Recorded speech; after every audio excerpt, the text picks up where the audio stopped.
Welcome to the Long Thread podcast about spinning, stitching, and weaving by hand. The podcast is presented by Long Thread Media, publishers of Spin-Off, Handwoven, Piecework, and Little Looms magazines. Find us online at longthreadmedia.com. Trinway Silks is where weavers, spinners, knitters, and stitchers find the silk they love. Select from the largest variety of silk spinning fibers, silk yarn, and silk threads and ribbons at trinwaysilks.com. You'll discover a rainbow of colors thoughtfully hand-dyed in Colorado. Love natural?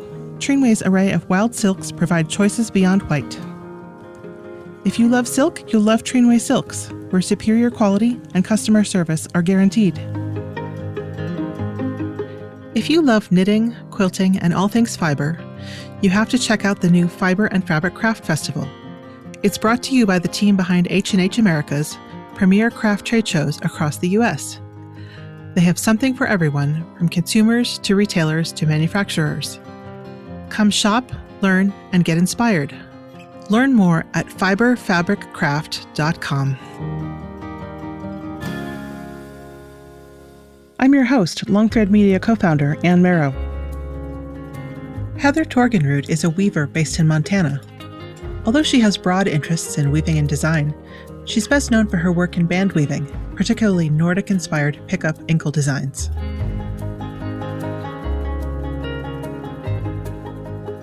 Heather, thanks so much for joining me. Oh, it's my pleasure. Thank you. So, do you consider yourself to be a Scandinavian textile artist, or do you consider yourself to be a band weaver?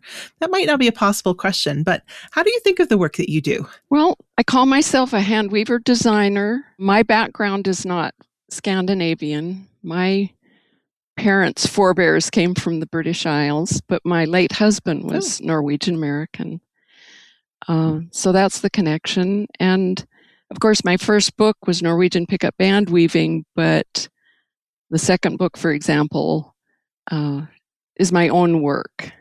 So I would say I am Scandinavian influenced hand weaver designer is the way I think of myself. Yeah.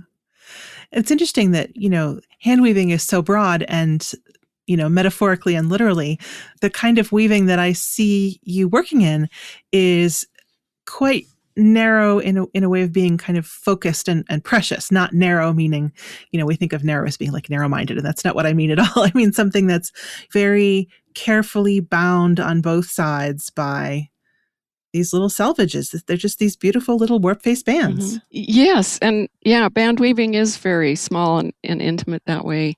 But I also weave on floor looms. I have several floor looms, and so I'm not only a band weaver. Ah, okay.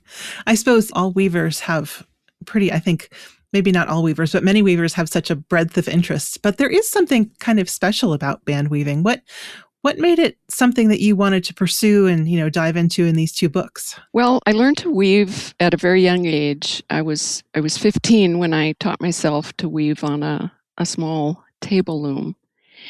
And a little bit after that, when my husband and I were first together, he gave me the gift of an ankle loom.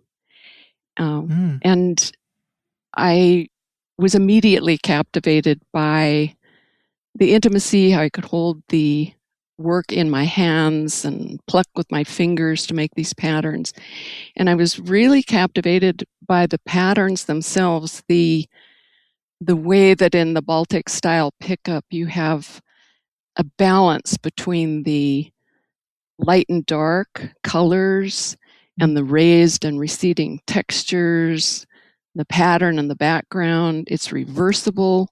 If you flip it over, everything changes places. And I was really captivated by those patterns that I was weaving. And I wondered at the time, these are so pretty. Where did this come from? How were these used? I knew very little. I only knew what was in Mary Atwater's Byways in Hand Weaving, where she shows one Finnish ski belt and then one band from Central Europe. And so I didn't know anything about the history, and I really wanted to know. And I thought, someday I'll find out and write a book. But I was very young, and it was just one of those ideas that got tucked in the back of my mind. and didn't open up until many decades later when my husband and I were learning the Norwegian language. I guess with a name like Torgenrud, I assume that this must be a deep from birth connection with Scandinavian culture, but it's something that you've chosen as opposed to been born into. Yes, and of course I had the connection with the weaving. And then as we learned the language, of course you get immersed in the culture and history of the country as well as you're learning the language.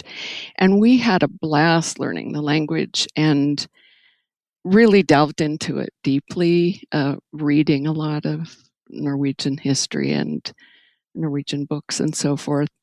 And so I very eagerly, enthusiastically adopted that. And my husband, of course, had the family background. And his father was born in Decorah, Iowa, where the Vesterheim Museum is. And with my weaving background, it just all felt very natural.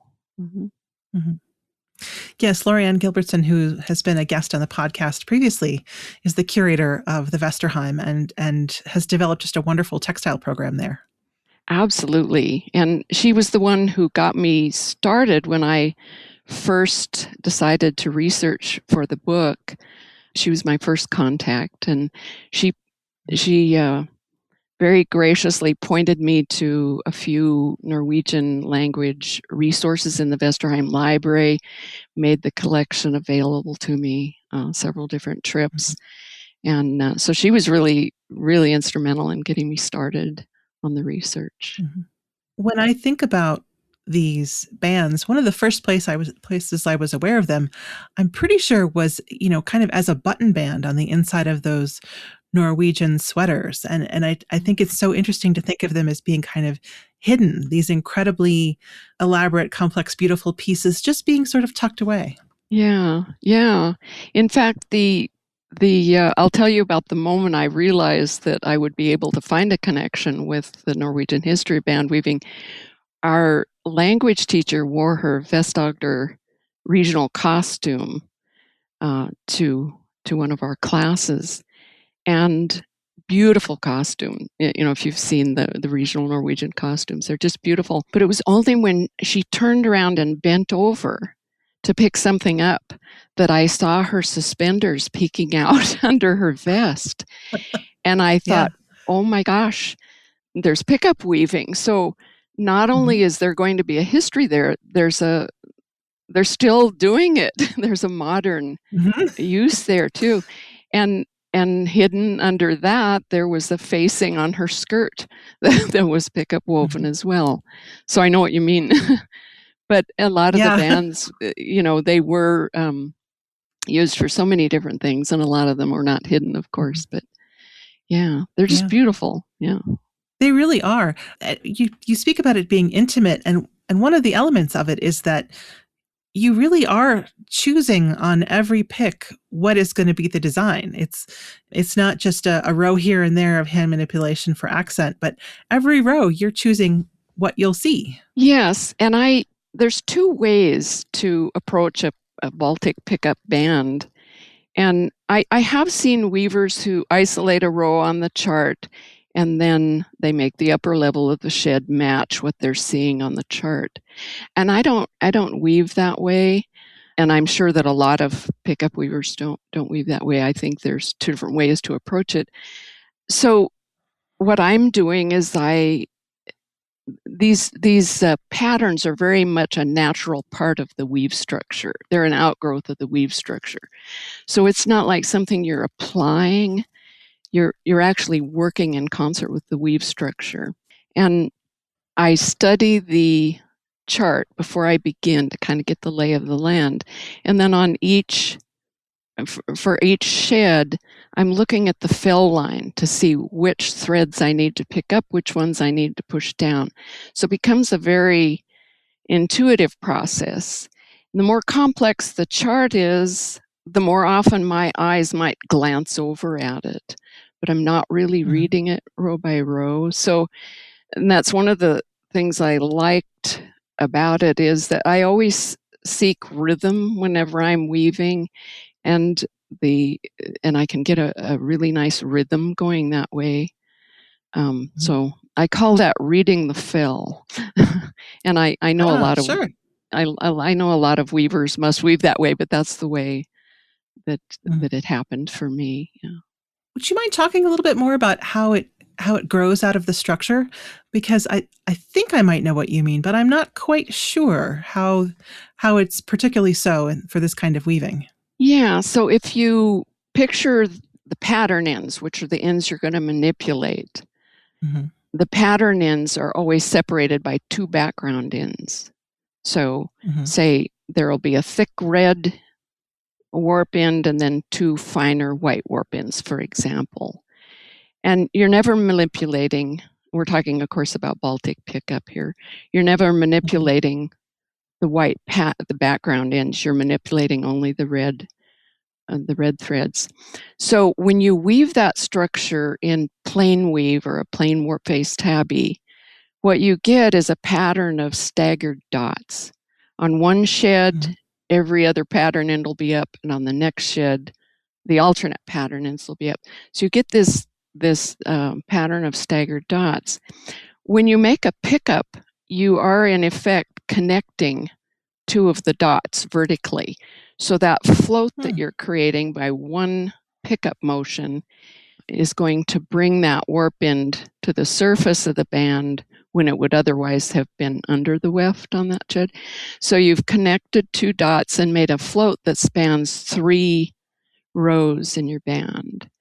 And when you push down a thread, you push it down before it becomes that fleck. When you push it down before that fleck happens. So you're really working with the structure. And to me, it seems like the weave structure, those flecks, when you make the plain weave sheds, they're coming up, they're giving you cues. Hey, do you want me up on this shed? Do you want me, what are we? And so they're giving me hints as I go. Okay, that one's in position. Do I want it or not? Nope, it goes down. So the patterns, because of the threading, they're very much based on the diagonal. And they naturally form on the diagonal. So you might pick up the center pattern end, and then on the next shed, you might pick up the two ends on each side of that, and so forth as you build a chevron out to the sides. And it is possible to weave horizontal lines, but if you're working on the ankle loom or the regular band heddle where the patterners are threaded in the same sheds as the background ends, it takes some work and it interrupts the rhythm of that reading the fell that I was talking about. I have to slow down and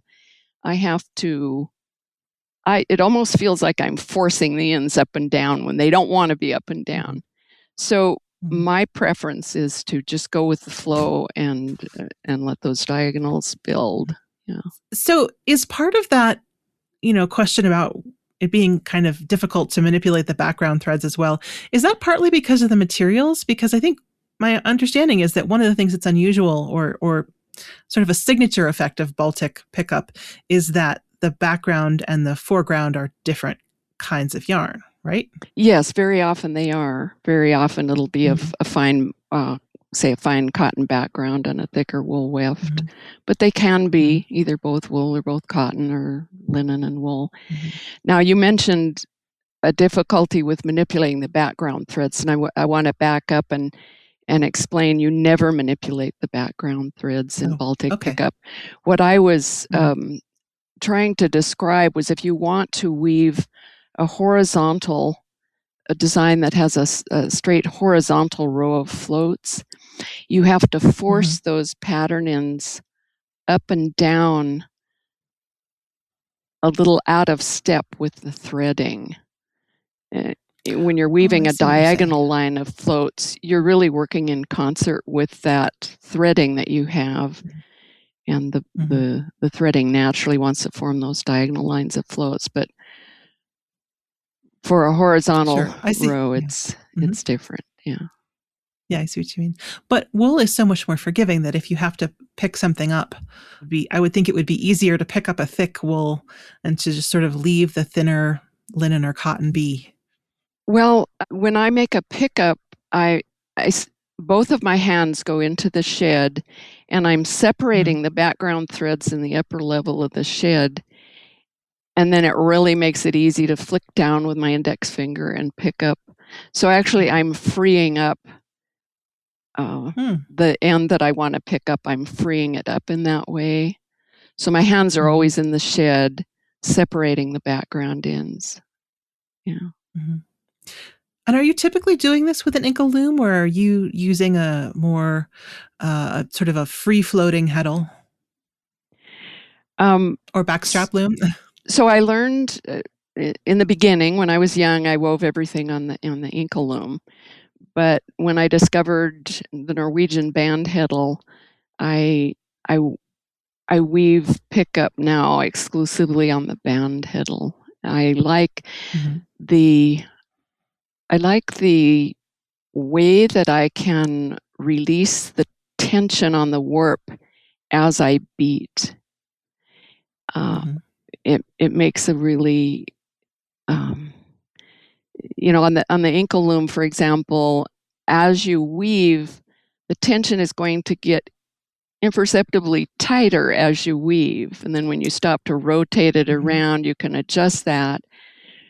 But with the band heddle, you can adjust that with your body all the time as you weave, so it makes it a little bit smoother process. But I love the inkle loom, and if I'm weaving a plain warp-based tabby band, I always go to the inkle loom. All of the patterns in my third book are woven on the inkle loom. Your third book, is that the pickup book that's just released, or are you working on a third book now?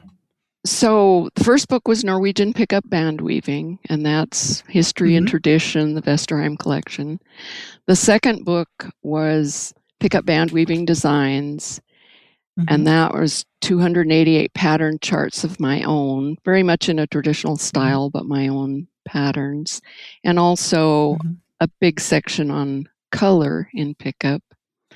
The third book that's coming out in June is the Bandweaver's Project book, and that's things you can make with your bands, and those are all woven in a warp-based tabby or plain weave on the ankle loom. I think that is a very hot topic among band weavers, because you weave all these bands, and I think weavers find a lot of creative things to do with them, but are also always looking for something new.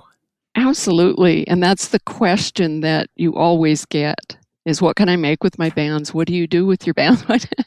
And so when I finished the second book, I thought, I'm going to delve into that. I really like to design. And in 1996, I designed a small purse for handwoven that was made out of pickup bands sewn together. And I thought, I'm going to do that. Let's see if I can come up with about a dozen ideas here. Well, there's 34 projects in the upcoming book, and yeah, and I really hope that it'll be used by weavers that want to follow a project instructions step by step can do that. There are complete instructions, but I also hope it'll be used by people who want to design their own projects and are looking for ideas. And I put all of the finishing techniques into a separate section. So the project instructions are in the first section, and all the finishing techniques are illustrated and described in detail in the second section. And that makes it really easy for someone who's designing a project of their own to kind of look at the finishing techniques section to get ideas about how they might finish it. Because a handwoven band is thick, and you can't use your regular sewing skills very often to assemble a bandwoven project. So finishing techniques are super important. And I knew that was going to be one of the challenges as I went forward and designed these projects. But everything came together really well, and I think it'll be well received. Yeah. I noticed that your second book is all of these patterns that are for 13 threads.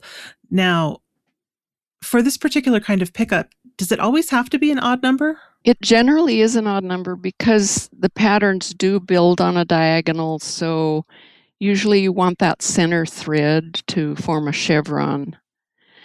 But I think there was one band in the Vesterheim collection that had 10 pattern ends or something like that. So you don't have to, but the patterns that you're a little bit limited because you can't really weave a balanced chevron. So you might weave a zigzag or something, but it's not going to pivot in the center like you would need for a chevron. So how funny. Somebody must have decided that was a good idea, and then somebody decided to keep it. Yeah. The Vesterheim's collection is so varied. Absolutely. And I wanted to showcase the Vesterheim's collection in that, even though the first section of my Norwegian book is all about history and tradition in Norway, the Vesterheim collection is the center section of the book. And I wanted that to be the core, really, to show these bands that people brought with them when they emigrated, because they were, as Lorraine said, too valuable to leave behind. And in addition to teaching at the Vesterheim, you have, done quite a bit of work with their collection. Is that right? This past September 2025, I did a 1-hour presentation, a webinar for Vesterheim on Norwegian pickup band weaving. And that's available on their YouTube channel, on Vesterheim's YouTube channel now. So if people are interested, even if they have the book, almost all the images that I used in that presentation are not in the book. So I tried to use different images. So I was trying recently to describe to somebody band weaving and what we're doing with that. And unfortunately, I happened to be wearing a tablet woven belt at the time. And my key fob for my car has a turned krokbragd, strap. But if I were to walk into your house, where would I see bands? Well, I've got a lanyard for my keys, and you would see kind of band weaving hanging all over in different projects. But I must admit that I'm more about the process than the product. And so for a long time when I was young, I carried a purse that was made out of pickup woven bands, and I had a pillow that was made out of bands sewn together. But really, probably what you would see is just all the items that I've woven for the books around my house. Yeah. Well, unfortunately, they're compact, so it's not. I think that quilters run out of beds. It can be much more challenging to find a place to put. Yeah. I also wove hat bands for my husband, who always wore a Western hat, and I wove hat bands for him. So you would have seen a lot of those. Speaking of color, when I think of traditional Baltic bands, I tend to think of that sort of classic linen off-white background and some sort of a blue or red or navy pickup pattern. But you've really been kind of exploring a whole lot of different colors. Can you tell me a little bit about how you approach color in your band weaving? Well, that's one of the reasons I wrote in the second book. The reason I included that big section on what I called it was techniques for arranging color, because color in pickup weaving is going to be different. There are going to be different considerations in pickup weaving than there are if you're weaving a dish towel in some other weave structure. So it's really specific to the weave structure. And I wanted to show the different techniques that you can use. Now, value difference is really important, because if there isn't enough value difference between the background and pattern, you aren't going to see it very well. And that usually is not what you want. And that's usually disappointing, that you are picking up a pattern and can't really see it. So value difference is really important. And in the book, I go into 2 background colors, which you don't see in traditional Norwegian bands. So 2 different background colors, and whether placing that second background color in the center or the sides can give you 2 completely different looks. I talk about accents and gradations and things like that. And it's all very specific to pickup weaving. And And there are almost 70 samples that illustrate all of these things, which I think is important to actually see these ideas worked in different colors and different pickup patterns. And the other thing I did in that color section, illustrating the photographs of the bands, I then turned them over so that you can see the reverse side of the band as well, because I just love how in Baltic pickup, the reverse side almost always looks as nice as the front and is different. Yeah. It's kind of a nice compliment. I mean, in tablet weaving, you have to work really hard to get an attractive back, for example, or plan ahead anyway to get an attractive back. And these are it's almost like the negative of a photograph. Yeah, I love that balance between light and dark. And if you work in concert with the reeve structure, like I was talking about earlier, it's almost like you can't go wrong because it just develops so beautifully.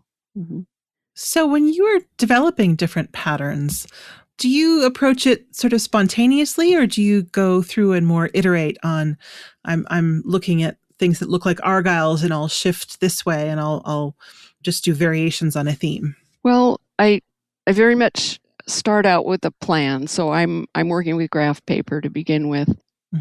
Normally, I just start sketching floats and then saying, what about if I pivoted the pattern here or erased that there? And on the graph paper, I very much have in mind that underlying structure of staggered flex that I was talking about. So I'm very much designing that way on the graph paper.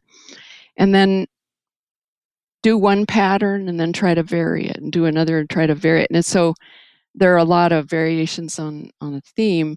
And in the second book, there are many instances of that where you'll see, for example, one spread might have the same diamond shape with different patterns between the opposing chevrons. And I, again, my hope in illustrating, in picturing it that way in the book is that it will show people how easy it is to make just minor changes and get a completely different pattern. And but that's the way I work, is usually starting with one design. I'm not looking at something outside, like I'm not looking at a pattern of a sweater and trying to execute that in Baltic pickup. I'm just very much starting with the graph paper, starting with the weave structure, and then iterating from there. So do you start off thinking, I want to design for this, or do you start off thinking, I want to play with this kind of a pattern? For example, I noticed that there are things like, there are some hearts and things like that may be more thematic, but then there are some that are just much more geometric. Yeah, I would say that I'm just playing with pattern. I'm not designing for a specific, I'm not specifically trying to get a heart. I'm seeing that, hey, when I erase this part of this hatched diamond, I get a heart shape. Let's see where we can go with that. Yeah, I'm very much start with the pattern. But I will say that it's only when you add the color to that pattern that it comes alive. So yeah, I'm not just about pattern. Yeah. So when there is a way to vary something to make a slight change and make a big difference, what's the difference between variation and mistake? Do you come across some patterns and think that's just not going anywhere? There's no mistakes, but what I see is, as I design, my designer's eye is going to look at that and see, is that pleasing? If I can see a way to make it more pleasing to me, I'm going to do that. But I wouldn't really call it a mistake, because as long as I'm working within the weave structure, I'm okay. But yeah, there are some designs that I'm going to like a lot better. So I just kind of look at it with that designer eye. That makes sense. Yeah. So when you are teaching these techniques, do you find that, students sort of get into that rhythm of having the threads present themselves and responding to them in that way? Or is it something where weavers sometimes have to put on a different mindset? Well, you really have to put on a different mindset. There's usually a few people that get it right away. There's a few people that have to sleep on it and maybe get it the second day.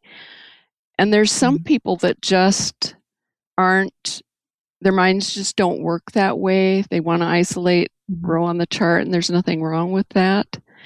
There is another type of band heddle, the Spaltegrind or pattern heddle, where all the pattern ends float in the middle of each shed. So in order to weave plain weave, or you're selecting with the pointed end of your shuttle, you have to select every other pattern end and weave the shed. The next shed, you have to select the alternate ones. So you have to work a little harder to weave plain weave.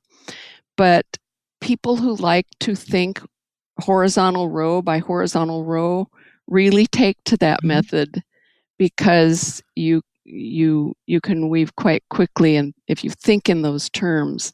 I really think that it just depends on how your mind works. I'm one of those people who likes to understand the weave structure before I start, who likes to get the lay of the land and know exactly where I'm going and see the big picture. So I'm looking at picking up the first float, and then my second step, I'm looking at everything in relation to that first float. So I'm looking at the pattern ends in relation to each other, whereas a lot of people don't think that way, and they are thinking more in terms of, I want to isolate this horizontal row in the chart. So for those people, the Spaltegrind or pattern heddle is perfect. And I do weave on that, especially if there's horizontal lines in the pattern. I wrote a little booklet that was of patterns taken from a Swedish apron band, and I charted from the museum, from photographs in the museum. I charted the patterns, and each motif, all the motifs are based on diagonal lines, but between each motif there's a horizontal row of floats. That I would definitely weave on the Spaltegrind as opposed to the regular band heddle.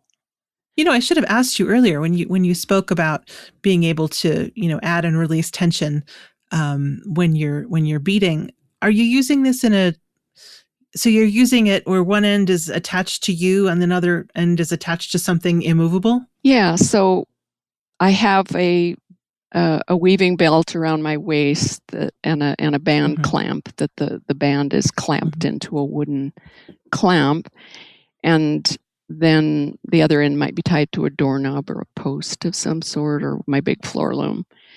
And so as I beat, my body just comes forward just a little bit to release the tension, and that allows the band to take up.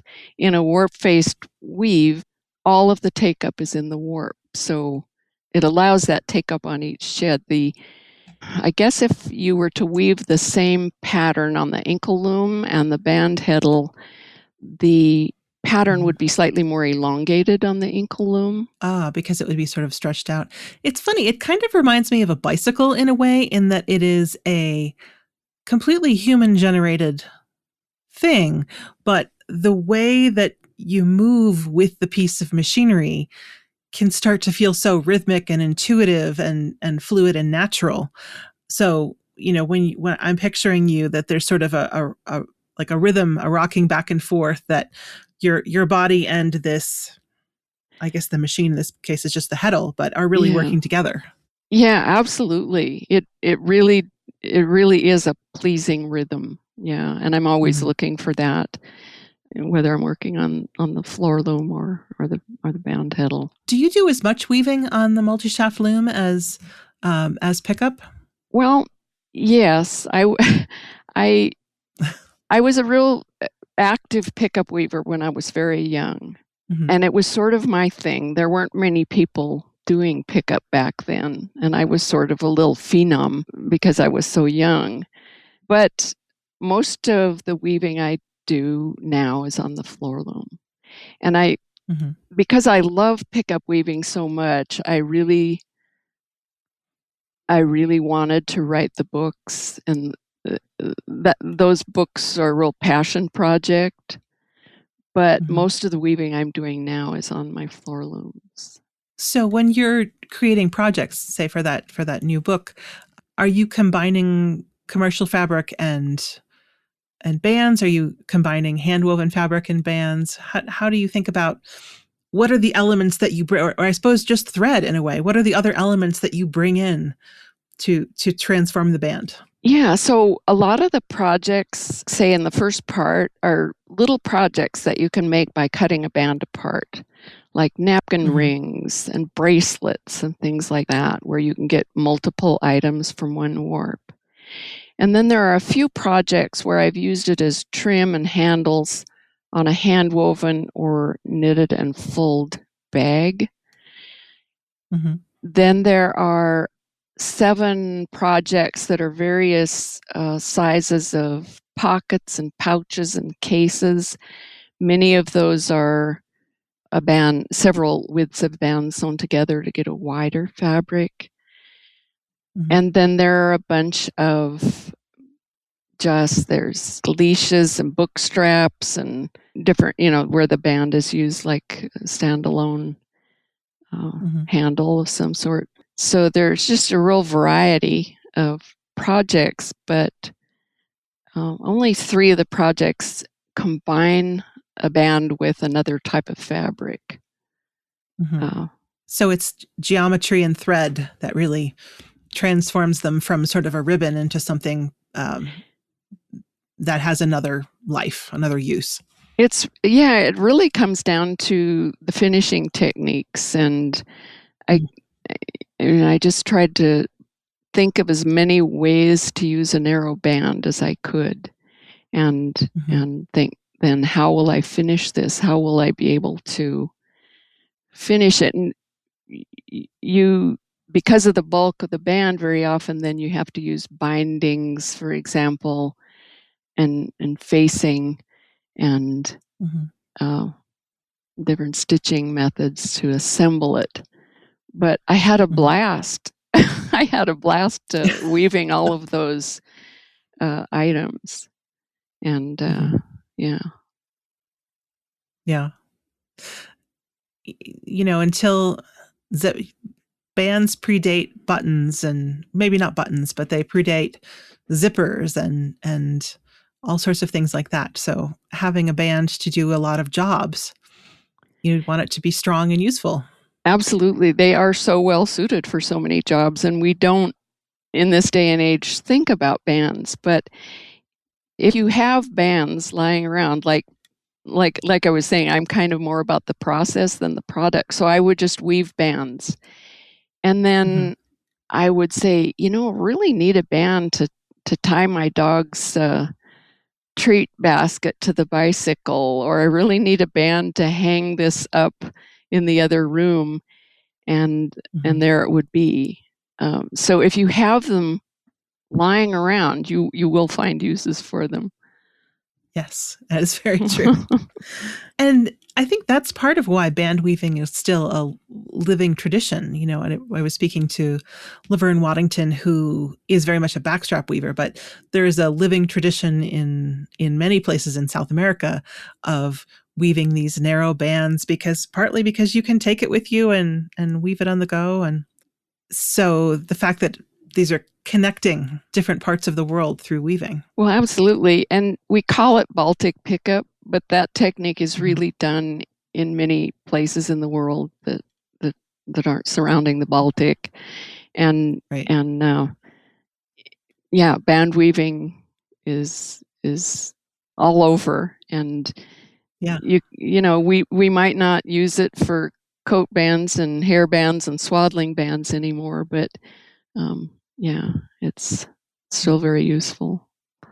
In the time that you're spending weaving on your floor loom, do you find yourself drawn to either certain structures or certain yarns or different kinds of projects? Oh, absolutely. Yeah, I love the tactile experience, and I really like Mm. working with wool. But I also work with cotton a lot. And I, after I retired, I started weaving all of the different weave structures that I could think of on my 4-shaft loom. I weave on a Hmm. 4-shaft loom with a direct tie-up, and maybe the direct tie-up also gives me that direct connection between the shafts that are moving and the weave structure that I really like. So I thought I'll try all the different weave structures, and I wanted one that I could delve into in depth in the way that I delved into pickup weaving in depth earlier. And Mm-hmm. I finally found it. And so right now I'm weaving Rose Path on Opposites, which is a weft-faced weave on a rose path threading. And I absolutely love it because it's really easy and intuitive to treadle. Mm-hmm. And yet there are endless pattern and color design opportunities. I mean, you're just not going to run out of ideas. And it's so amazing because you only have 4 pattern sheds, but it's just really endless, the pattern variations and the color variations that you can come up with. So I'm delving into that. I'm just designing for Rose Path on Opposites. And one of the things that really interests me in that process is I like to think about composition. So the pieces that Mm-hmm. I'm weaving now, they're 9 inches wide, maybe about 10 inches, 10, 11 inches long. And I'm thinking about composition. How am I going to divide that space up with pattern and color in a visually pleasing way? That's something that really interests me. So my design style diverges a little bit from some of the traditional Scandinavian rose path on opposites, is very much built on just one border after another. So an Mm-hmm. overall pattern made up of borders. For our listeners who are maybe not familiar with Rose Path, can you describe a little bit about the weave structure and how it works and how it looks? Yeah, absolutely. The the threading is a point twill with an 8-end repeat. So it's the rose path threading. And the way rose path on opposites work is that you're working with a twill tie-up. With my direct tie-up, I'm using 2 feet at a time because the treadles Mm-hmm. or the shafts are going to be moving in pairs, in the twill pairs, 1 and 2, 2 and 3, and so forth. So you've got a twill tie-up and 2 colors. So you've got 2 shuttles. Let's say your green wool is moving through the shed on you've depressed shed 1, and the green wool is going through on that shed. The white wool is going to follow it on the opposite shed. Mm. So if I'm depressing treadles 1 and 2 to make the first shed, I'm going to depress 3 and 4 for the white yarn to follow it. So between those 2 picks, they're covering all of the warp ends. And Okay. so that's the on opposites designation means that the opposite shafts are moving for the contrast color. I hope I've explained that well enough. But as far as if people are familiar with rose path at all, because rose path can be woven in many different ways. The rose path can be woven as a twill or also kind of in an overshot style with a tabby between pattern weft. But the rose path motif, if you're going to treadle it, say trompe as writ, is going to make a lattice pattern, diagonal lattice pattern. And so all of the patterns are kind of based in that diagonal lattice pattern, but you can also extend it into vertical columns because you can repeat the same treadle over and over again. So as far as the fabric that you get is reversible, so you get that dark light reversal just like you do in pickup weaving. It's got Mm-hmm. a textured look to it, whereas the bound rose path and crookbrog have that flat surface. This has more of an undulating surface that almost looks quilted or like knitted moss stitch or something like that. So it's got some texture that's created by the weave structure and the pattern. So, yeah. It does strike me that there are a lot of elements that seem to be echoes of pickup in any that there are two colors, there's a background and a foreground, there are a lot of diagonals, things like that. Yeah, I think you're spot on there. And I think that's one of the reasons that it appeals to me so much. But really, it's the endless design opportunities coupled with really easy, intuitive treadling, because I'm always after that rhythm.